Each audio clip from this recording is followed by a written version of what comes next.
وكفى وسلام على عباده الذين اصطفى أما بعد أعوذ بالله من الشيطان الرجيم بسم الله الرحمن الرحيم وذكر فإن الذكرى تنفع المؤمنين صدق اللہ العظیم۔ اسٹیج پر ہمارے استاد جناب محمد شاکر سر اور پیارے بچوں، ماشاءاللہ آپ کا ہم نے پروگرام بغور سنا اور سن کر بڑی خوشی ہوئی کہ آپ نے بڑی محنت سے پروگرام کو کمپلیٹ کیا ہے۔ میں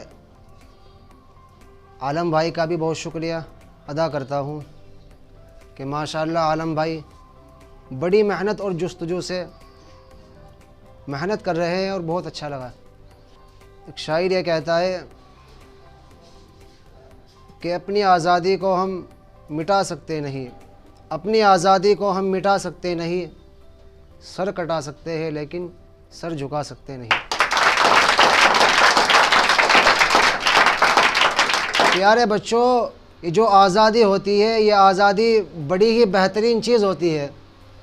کہا جاتا ہے کہ آزادی کا ایک لمحہ اور آزادی کی ایک منٹ غلامی کے 1000 دن سے بہتر ہے۔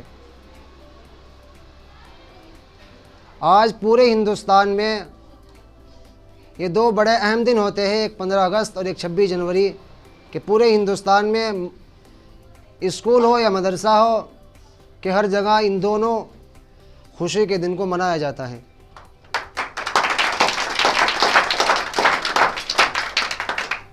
یہ دن ہمارے لیے کیوں نصیب ہوا کہ اس کی تاریخ مختصر سے وقت میں بیان کرتا ہوں کہ جب ہندوستان کی سرزمین پر انگریزوں کا ناپاک سایہ پڑا اور یہ انگریز لوگ ہمارے ہندوستان کے مالک بن بیٹھے اور ہندوستانیوں کو غلام بنایا جانے لگا اور ہندوستانیوں کے خون کو پسینے سے بھی کمتر سمجھا جانے لگا، تو ایسے وقت میں جس شخص نے سب سے پہلے علم بغاوت بلند کیا وہ محدث کبیر شاہ عبدالعزیز ابن ولی اللہ محدث دہلوی تھے، کہ وہ ذات تھی کہ جس نے انگریزوں کے خلاف کفر کا فتویٰ بلند کیا۔ حضرت کا یہ فتویٰ لگانا تھا کہ انگریزوں کی نیند حرام ہو گئی اور جگہ جگہ آزادی کے پرچم لہرائے جانے لگے، جگہ جگہ پر آزادی کے گیت گائے جانے لگے۔ چنانچہ سن 1857 کی جنگ آزادی میں 2 محاذ بنائے گئے اور 2 گروپ بنائے گئے۔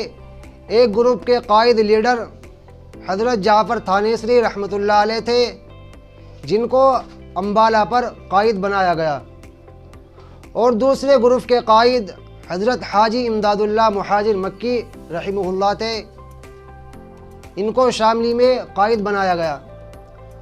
ان حضرات نے خوب لڑائیاں لڑی۔ اسی جنگ کے اندر حضرت مولانا قاسم بانی دارالعلوم دیوبند زخمی ہوئے اور اسی جنگ میں حضرت گنگوئی زخمی ہوئے اور اسی جنگ کے اندر حافظ ضامن شہید رحمہ اللہ تعالی شہید ہوئے۔ اور تاریخ میں لکھا ہے ہسٹوری میں کہ اس جنگ میں تقریباً 2 لاکھ مسلمان شہید ہوئے اور 2 لاکھ مسلمانوں میں سے 51,500 صرف علماء کرام تھے، اور دہلی کے اندر صرف 500 علماء کرام کو تختے دار پر لٹکا دیا گیا۔ سن 1857 کی جنگ آزادی وہ جنگ آزادی ہے کہ اس میں صرف اب تک مسلمان نے حصہ لیا تھا، ابھی تک کسی غیر مسلم کا اس میں نام نہیں آتا ہے۔ بالآخر اسباب کی کمی اور اپنوں کی غداری کی وجہ سے اس جنگ میں ہندوستانی شکست کھا گئے اور کامیاب نہ ہو سکے۔ جو امریکہ کا انگریز کا وائس چانسلر تھا وہ آخر پریشان ہو رہا تھا کہ ہم بار بار کوششیں کر رہے کامیاب کیوں نہیں ہو رہے، تو اسے کسی نے مشورہ دیا کہ جب تک کہ چونکہ جنگ آزادی 1857 کی جنگ آزادی اور اس سے پہلے جنگ آزادی جو لڑی ہے مسلمانوں نے لڑی ہے، اور جب تک مسلمانوں کے اندر قرآن و حدیث موجود رہے گا اور یہ مدارس موجود رہے گے اس وقت تم قبضہ نہیں پا سکتے ہیں۔ چنانچہ 1861 میں لکھا جاتا ہے کہ اس میں تقریباً 3000 قرآن کریم کے نسخے جلا دیے گئے اور ٹامسن جو انگریز کا بڑا مورخ اور رائٹر ہے، یہ خود لکھتا ہے کہ سن 1864 سے لے کر سن 1867 تک یہ 3 سال اتنے خطرناک سال ہیں کہ یہ مسلمانوں کے لیے، ہندوستانیوں کے لیے بڑے مشکل بن گئے تھے۔ اور ٹامسن یہ بھی لکھتا ہے کہ دہلی کی چاندنی چوک سے لے کر خیبر جو آج پاکستان میں ہے، کوئی درخت ایسا نہیں تھا کہ جس پر علماء کی لاش نہ لٹکی ہوئی ہو۔ اور ٹامسن یہ بھی کہتا ہے کہ عالموں کی لاشوں کو بوریوں میں بند کر کے دریا میں ڈال دیا جاتا تھا اور پھر ان پر گولیاں برسائی جاتی تھی۔ اور ٹامسن یہ بھی کہتا ہے کہ لاہور کی جامع مسجد کے اندر 80 علماء کرام کو تختے دار پر لٹکا دیا گیا اور روزانہ یہ سلسلہ برقرار رہا۔ اور آخر میں یہ بھی لکھتا ہے کہ میں ایک روز اپنے خیمے میں گیا، جانے کے بعد دیکھا میں نے کہ مجھے بدبو آ رہی ہے، تو دیکھا کہ تیل دہکایا جا رہا ہے اور 40 علماء کرام کو لایا جاتا ہے اور اس میں ڈال دیا جاتا ہے کہ بار بار یہ سلسلہ چلتا رہا۔ بالآخر اس نے کہا کہ پیدا کرنے والے کی قسم، کہ جس رب نے مجھے پیدا کیا ہے، میں قسم کھا کر یہ کہہ سکتا ہوں کہ تمام کے تمام علماء کرام کو اس جلتے ہوئے کڑھائی میں اور تیل میں ڈال دیا گیا۔ کسی نے یہ نہیں کہا ہے کہ ہم سن 1857 کی جنگ آزادی میں موجود نہیں تھے۔ بالآخر ہمارے علماء کرام نے اور ہمارے ہندوستانیوں نے اور غیر مسلم بھائیوں نے بھی اس میں بڑی قربانیاں دی ہے۔ قربانی دینے کے بعد بالآخر 1947 کو ہمارا ملک آزاد ہوا۔ 15 اگست 1947 کو ہمارا ملک آزاد ہوا۔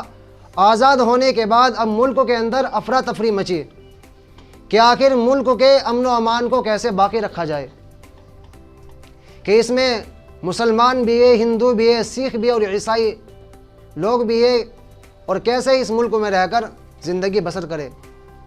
تو ایک کمیٹی بنائی گئی اور اس ملک کے امن و امان کو قائم رکھنے کے لیے ایک سچیو اور جو صدر بنایا گیا وہ ڈاکٹر بھیم راؤ امبیڈکر بنایا گیا۔ اور پیارے بچوں، آپ کو یہ بھی جاننا چاہیے کہ ہمارے ملک کا جو سنویدھان بنایا گیا ہے وہ 2 سال 11 مہینے 18 دن میں یہ سنویدھان تیار ہوا۔ سنویدھان تیار ہونے کے بعد 26 جنوری 1950 کو یہ سنویدھان لاگو کیا گیا۔ اور آپ کو یہ بھی جاننا چاہیے کہ جس طرح سے ملک کو آزاد کرنے کے لیے ہمارے علماء کرام نے بے شمار قربانیاں دی ہیں، اس ملک کا سنویدھان بنانے کے لیے بھی ہمارے علماء کرام موجود تھے۔ ان میں مولانا ابوالکلام آزاد اور مولانا حسرت موہانی اور دیگر تقریباً 35 علماء کرام کا نام قابل ذکر ہے۔ اور پیارے بچوں، آپ کو یہ بھی بات یاد رکھنی چاہیے کہ ہمارا ملک دنیا کا سب سے بڑا جمہوری ملک ہے، سیکولر ملک ہے۔ اور آپ کو یہ بات بھی یاد رکھنی چاہیے کہ ہمارے ملک کا سنویدھان دنیا کا سب سے بڑا سنویدھان ہے۔ اور جمہوریت کا مطلب یہ ہوتا ہے کہ حکومت عوام کے تحت ہوتی ہے، جو حکومت کرتے ہیں حاکم لوگ وہ عوام کی مرضی کے مطابق حکومت کرتے ہیں، کہ یہاں کا ہر ہندوستانی خواہ مسلمان ہو یا عیسائی ہو، سکھ ہو، سب کو اپنے مذہب اور اپنے دھرم کے مطابق زندگی گزارنے کی پوری آزادی ہے۔ اور آپ دیکھ بھی رہے ہیں کہ ہر طرح کے لوگ ہمارے ملک میں رہتے ہیں اور سب کو مکمل طرح کی آزادی ہے۔ اور آخر میں ایجوکیشن سے متعلق کچھ بات کہنا چاہتا ہوں کہ انسان کو ایک تو اپنے وقت کی قدر کرنی چاہیے۔ کہا جاتا ہے کہ الوقت اسمن من الذهب، کہ بھائی جو وقت ہوتا ہے یہ سونے سے بھی بڑا قیمتی ہوتا ہے۔ اگر ہمیں سونا مل جائے اور راستے میں ہم چلے جا رہے ہیں اور سونا ہماری نظر کے سامنے آ جائے تو ہم سونے کو نہیں چھوڑیں گے۔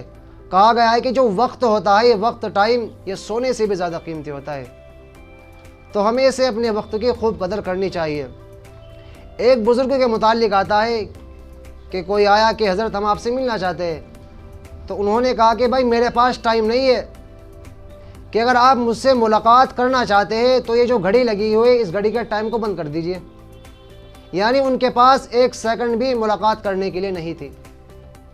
تو ہمیں اپنے وقت کی خوب قدر کرنی چاہیے اور خوب اپنے وقت کو پڑھائی میں لگانا چاہیے۔ کہا کہ قطرہ قطرہ دریا میں شود، اور انگلش میں بھی ایک کہاوت ہے کہ but but become habit, but but become habit اور نو گین وداؤٹ پین، کہ قطرے قطرے سے ہی دریا بھرتا ہے، قطرے قطرے سے ہی گھڑا بھرتا ہے، اور انسان آج تھوڑی کامیابی کرے گا تو آہستہ آہستہ ایک دن بڑا انسان بن جائے گا۔ آخر میں گزارش یہی ہے کہ بھائی بچوں خوب محنت کرو اور محنت سے پڑھو، اور اپنے والدین کا ریسپیکٹ کرو اور اپنے ٹیچرز کا بھی ریسپیکٹ کرو۔ یہ دنیا کی سب سے بڑی دولت ہے۔ دنیا میں جتنے بھی لوگ بڑے بنے ہیں اس میں یا تو والدین کا، ماں باپ کا ہاتھ ہے، یا ٹیچر کا ہاتھ ہے، استاذ کا ہاتھ ہے۔ اور جن بچوں نے ان کی قدر و قیمت کی ہے، ان کا ادب احترام اور ریسپیکٹ کیا ہے، وہ لوگ دنیا کے بڑے کامیاب انسان بنے ہیں۔ اللہ تبارک و تعالیٰ کہنے سننے سے زیادہ عمل کی توفیق عطا فرمائے۔ Thank you very nice.